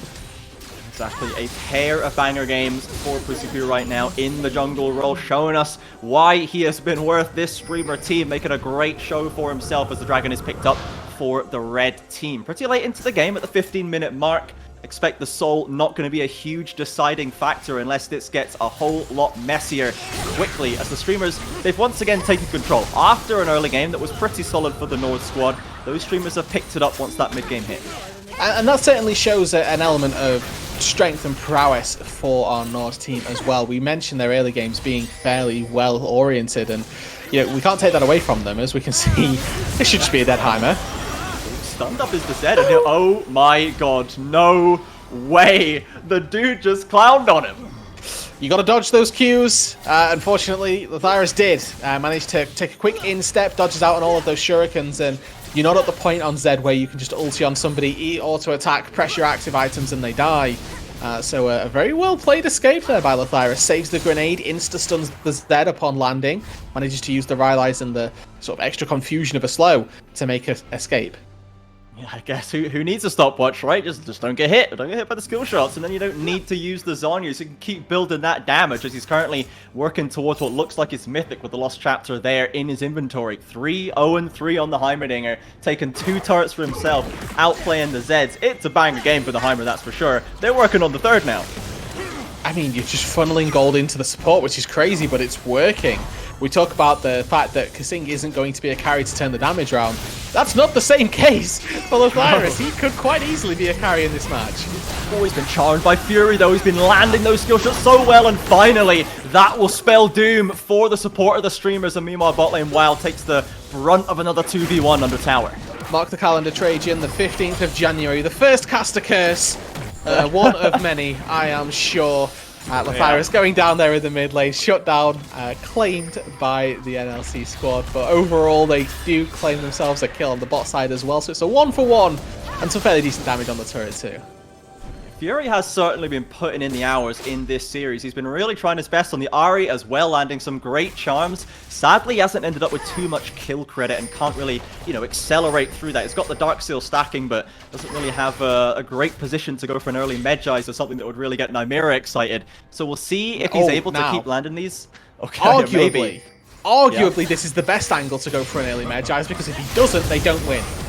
Yeah, that is true. You know, it's probably not going to happen. It's like Akabane, not to be embarrassed twice. We'll find the kill onto Dragdar this time, but Lathyrus not going to let him get away for free. Trades it back. Turret does go down though, and a 1-for-1 in terms of kills plus the turret when objective bounties are available. You're going to take that here as NORD. They get themselves a bit of an extra cash grab on the Vayne, able to collect on a turret also. So working toward what I honestly don't know where's the second item going to be. I'm going to guess Rageblade or Blade of the Ruin King. Those are tendencies for Vayne's second items, and it is indeed that Rageblade getting quicker Silver Bolts procs. Never a bad thing when you're against a tank like Zach. Absolutely would not go amiss. Spearshot maybe looking to get a bit of an angle onto Fury to get his way back in. 2-1-5 right now with a Blade of the Ruin King himself. Walks into this charm, takes off his HP, but flashes him for the stun with the Ignite. And now Fury's the one running for the hills. Gets away from the Comet Spear, and Ezreal will sail past. There's the threat that Pantheon has in the sidewave.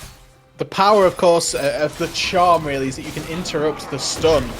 Might have to hold the point. A couple camps getting a bit of a kiss right there, but Akabane steals away the blue buff. Elite goes in aggressively onto the Zed, doesn't really achieve much, takes a bit of damage and ults his way back to safety. The Herald now being started. Could we see the NORD squad baited into another fight in this top lane? Lathyrus setting up with the Heimerdinger. Watch for the electronic grenades, those stuns that could really turn the start of it. No, the little chips and pokes away from the Ezreal should be enough to deter them, and with Elite500 looking at this flank, I don't know if this is going to go too well for NLC representatives here. The Herald does go down. I think that should just be everything.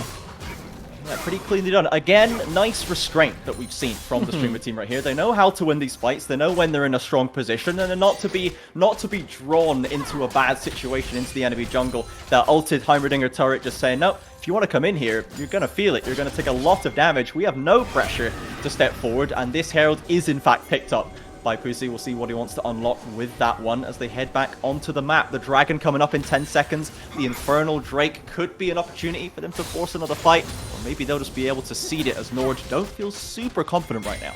No, I think that they're giving a Drake here, maybe not the worst thing in the world. Woolite's just dead here. You're not surviving these two solos. Good kiting by Elite here. He's got the Ghost running, and Elite will get stunned into the wall. You mentioned the positioning. Don't give him it. One pass back to Woolite, as meanwhile Heimerdinger just one taps the Zed. Fury rotates over, and Woolite walks away. Caster Curse number 2 came about 2 seconds later. Mentioned that Elite was kiting out really well, just waiting, buying time for the Pantheon to get there, but then he dashes next to a wall and gives Woolite the free condemn. This is still a Vayne, right? We still, with final hour pops, deal a significant amount of damage, and Woolite, all credit to him, capitalizes. 2v3 effort on this top side right now. Woolite has no mana, but they might try and find this. Oh, he's tagged him, Lathyrus, he's burning away. Perfectly placed with the Leandries, and that's all it takes. None of this Kassadin nonsense, as this Heimerdinger, the Chad himself, stepping up in the front line, flashes forward for the burns, is doing everything all by himself. Kasing, nifty Janna disengage, will get himself out alive as Elite has returned furious at what just transpired and takes down the Gwen. Well, you know what? Janna lived. Worth. So we keep on moving as Lathyrus obviously sniping away that kill onto Woolite was maybe the apex of Heimerdinger gameplay that we will get to see. And we see him immediately looking at that Baron. This is very reminiscent of a couple of friends of mine. We do enjoy a good Heimerdinger support into Baron rush at 20. This champion does the Baron so exceedingly quickly. You catch so many teams off guard by this. And given the pace of the game, honestly, I don't know if this is necessarily going to catch the NLC team off guard. I think it's more so that there's nothing to be done about it. Exactly, it goes down as easy as that, and the full recalls come through. So the Streamers, once again, taking full control of game number 2, looking to make it the 2-0, denying the potential 1v1 in the mid lane, unless NORD can drag their way back in. Now, we've seen a glimmer of hope here from Woolite, this man on the Vayne. He's pretty nifty. You can't give him an inch, or he will take a mile. Let's see what he can get done in these later fights. We need to take a quick look in at our ticking time bomb. Oh, okay, Lathyrus very land lucky. Yeah, does get away. No flash was there. If he got hit by that charm, it was done so. And Akabane looking to punish anyway, but Elite's ready to say no, and even Lathyrus will claim it himself. Level 13 on the Kassadin right now. 1 more minute until the 60, or 1 more minute until the free level from the Rod of Ages gets hit. Ooh, 2 seconds currently. With all the ability haste in, so I think that goes down to about 1.3 roughly. Yeah, Oh, it's Brian. Oh, they got the stun onto Woolite there. Big damage comes out. Shield ward. Life stream comes through, and Pantheon has to escape. No kills found this time for the streamers, but they did get that turret in mid. Now the rotation's coming through. Woolite still not healthy, still not feeling good. Lathyrus looking for the flank. Another dive is called. Elite comes forward straight to a charm. Woolite, can he get away? Another rift walk says absolutely not, as Dragdar on the flank, poking and prodding at Fury. The attack lands on his head, crushes onto the Yari, and one by one, man, the NORD team members will fall. The streamers running rampant. I mean, it felt like there was still a chance in this game, but I think it's just over. 30-second death timers on mid, 25 on ADC. They've got Baron, they're hitting the turrets. No mercy coming out of the streamers right here. NORD Esports going down 0-2 right here. These streamers, we said the best of the best the ladder had to offer, and they made it known today. I mean, you know, Elite500, when we had that interview, said, you know, Vladimir's my worst win weight champion. It's the one that I, you know, don't win as much on as the rest of the other picks. And Kasing here came out. It might not have been the shining point through the early stages, but was able to do exactly what we expected come these mid-game fights. Yeah, as soon as he gets going, man, does he get going. But we gotta say, man, Lathyrus, what a performance on the Heimerdinger. Absolutely smurfing it in this game too. Outplaying the Zed with the fancy footwork, with the damage, flashing in aggressively on the Heimerdinger for the flanks. It was a joy to watch this man today. Absolutely a sight to behold, spectacle at that. Making sure that they're all familiar here, not just the NLC reps, but that you guys at home are remembering. One Trick Pony, don't tell them all with the same brush. We do occasionally get a couple picks that they can play outside of those. The Bard and Heimerdinger certainly showing off here today by Lathyrus, so credit goes there. And again, I really, it's not often that tanks get credit, so I have to give it when it's due. The Zac play was exceptional. There was very little that I could fault just in general throughout that whole match. So again, kudos over for a strong performance. Yep, 100%. The streamers looking on point today. They have been grinding hard, as you can tell, and anyone, if you run into them on the ladder, you better run the other way, because they are not to be messed with. We are going to go to a quick break right now. We'll be back with another interview with one member of each team to see how they react to that season, to that series ending. We'll be back in a few minutes.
Welcome back, everybody. Here we are after the streamers took it 2-0 over NORD Esports. We have Lathyrus and Kasing here, the supports joining us to break down that full series. Lathyrus, let's start with you, man. So when are we seeing the swap to Heimerdinger OTP? I mean, that was a game and a half from you, man. Yeah, I don't know, man. I've never actually played Heimerdinger before, but I've gotten all right. completely destroyed by Heimerdinger so many times in solo queue, so I know how broken it is. So yeah. That was fun to try. It looked like a lot of fun for you. Yeah. Not really that fun for NORD, because saying how was it rocking up as the Janavane into this Ezreal Yeah, as you may know, Heimer does indeed get pro into most matchups. And level 1, I believe, it kind of went a bit awkward because like my Vayne, as you may have seen, showed himself so that you guys knew we are coming. So it was just a bit like, it was a bit awkward, we couldn't even do one level 1 plan. But yeah, as Lathyrus has pointed out, Heimerdinger right now is currently a very strong pick in both solo queue and even comp play. So well played to them. Yeah.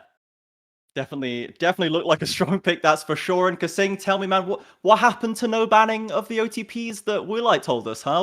Where did that go out the window? If I answer that question, I might be in big trouble. But all I'm gonna say is some people were very insecure about those champs. But for me, it's like whatever, guys. It's a show match, Should be able to enjoy it. Yeah. I mean, they once again they definitely had fun. So Lathyrus, what was your game plan here going into NORD? You took that game 1 pretty solidly, and you weren't gonna get your full OTP squad again. What's the response there? Did you have a plan of what you were gonna pick if you didn't get your champs? Oh, we kind of earlier on called Heimerdinger because we thought all OTPs would actually get banned, but we are not used to the tournament thingy, so we didn't know we could pick some champions in the middle of it. So that was kind of fun. But the plan was just to play for the one tricks that got the champions and just have fun. And it really was a lot of fun. Yeah, it definitely looked like a lot of fun. Kasing, if you had to one trick a champ, what would it be? Would you just meow meow all day or something else? No, actually. No. It would not be Yuumi, actually. Because, she kind of relies on everyone else to allow you to win. But, I mean, actually, you know what? I think it would actually be Lulu. Yeah, Lulu's the new OP. She's fun. Oh, come on, dude. No. You just polymorph people, isn't it? I know. Very toxic position from our NORD support right here. Lathyrus, do you think you could one trick Lulu? How long do you think it would last before you uninstall the game? 2 games max. Like, I don't know. Enchanters are so boring to play. I don't know how they can do it. I don't know. Like, Lulu is strong. I'm gonna give him that. It's a very strong champion, and it's obnoxious to play against. But goddamn. I think that is one more game than I would last before uninstalling the game, honest, Lathyrus, so you're a stronger man than I. But what about the Bard? What draws you to Bard? Why is Bard your go-to pick? Oh, he's so versatile. Dude, you can build everything on Bard and you will still win. It's so much fun. It's like you play 60 champions in one, right? Oh, the tanks just got a new item? No. Bard got a new item. That's just how it is. So yeah, I built this. Yeah, exactly. It's just the flexibility. Yeah. Well, thank you very much, guys, for joining in. Well played to both sides once again, and thanks for joining us for this show match. I'm glad everyone had a good time, as that is the point. We'll send you back to your teams right now, and we'll get Rude Dude, the crazy kid, back on in here to wrap up this stream. So thanks once again, guys. Thank you. And here we are. Welcome back, Rude Dude. How do you feel about this stream right here? How do you feel about the interviews? How do you feel about the Lulu choice, importantly, for Kasing? I'm on Kasing's side. This is a bold stance to take. I did a lot of Lulu abusing when I was down in the lows. I can't lie. That's all. That's before I end up cancelling myself even further. I've done my fair share of Lulu abuse, but I think I'm already gonna have to unfollow Kasing. I don't want to have to unfollow you as well, man. Don't do this to me. I know, that's fair enough. I'll redeem myself saying I'm an ADC player, so I've put myself through torture for the last 4 years. Aside from that, I do think that the players hit on a really great point, which was that this was all for fun and that they've had a great time. We hope that you guys have as well, because it was a little showcase for the NLC team, a nice showcase for the streamers as well. You should definitely go and check all of those guys out if you haven't already, because they are all obviously great personalities, great people to get to learn League of Legends from, as well as you can see if they've been able to perform a little bit of a smandangling on the NORD squad. They've certainly got something up their sleeves. Yeah, they absolutely do. And remember, guys, jump on and follow Nord on Twitter at NORD Esports. Jump into the Discord and hang out and follow all of our players as well on Twitter as well. Remember, jump into that hashtag competition in the Nord Discord. 20 euros of RP up for grabs, and you could be immortalized with the 20 branding years? of NORD Esports. Yes! 20 years of RP? Yeah, you Guys, get get in lifetime supply there. for 20 years. Quick. Again, the CJB coming on here just making false representations of Nord. They're never having me back on, guys. This is my last Nord stream. Thanks for watching. I will be gone forever banned. But thank you everyone for the in the Twitch chat as well. Thank you for engaging. Thanks for coming out and watching. We're trying to do something new here. NORD Esports, as they said, they want to make a splash. They want to be a positive change for the Nordic region, and they want to make something that you can all enjoy. And I think this is a dang good start to it. Any last thoughts, Rude, before we sign off for the evening? No, I'm just incredibly excited to see these teams, or see this team in particular, battle it out on the NLC stage. NLC starts next Thursday, if I'm remembering correctly, potentially the Thursday after. I'm going back to a tweet that I saw, so remember the date. I'm pretty sure it's a Thursday. Best of luck to everybody who's competing, and let's see some representation from the North.